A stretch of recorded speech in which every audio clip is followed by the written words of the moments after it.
The letter of Paul to the Philippians, chapter 3, breaking with the past. To write the same things to you is not troublesome to me, and for you it is a safeguard.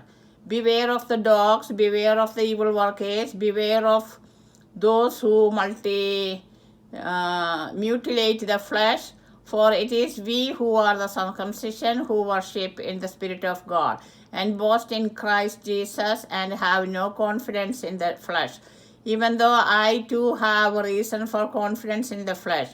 If anyone else has reason to be confident in the flesh, I have more. Circumcised on the 8th day, a member of the people of Israel, of the tribe of Benjamin, a Hebrew born of Hebrews as to the law, a Pharisee as to zeal, a persecutor of the church as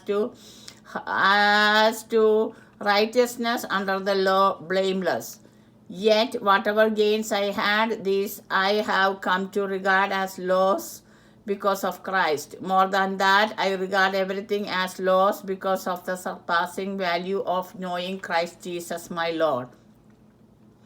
For his sake I have suffered the loss of all things, and I regard them as rubbish, in order that I may gain Christ and be found in him, not having a righteousness of my own that comes from the law, but one that comes through faith in Christ, the righteousness from God based on faith. I want to know Christ and the power of his resurrection and the sharing of his sufferings, by becoming like him in his death, if somehow I may attain the resurrection from the dead.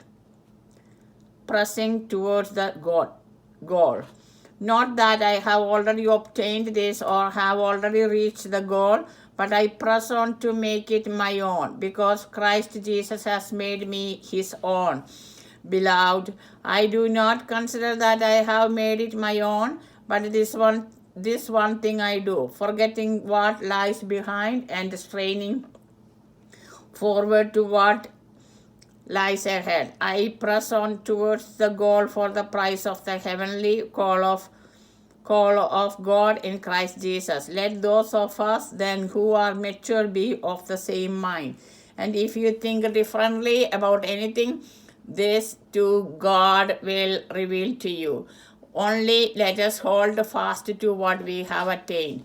Brothers and sisters, join in imitating me and observe those who live according to the example you have in us.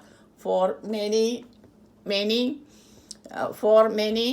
live as enemies of the cross of Christ. I have often told you of them, and now I tell you even with tears. Their end is destruction, their God is the belly, and their glory is in their shame. Their minds are set on earthly things, but our citizenship is in heaven. And it is from there that we are expecting a Savior, the Lord Jesus Christ.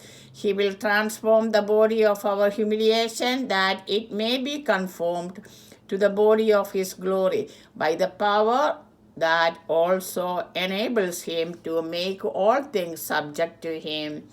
This is the word of the Lord. Praise to you, Lord Jesus Christ. Amen.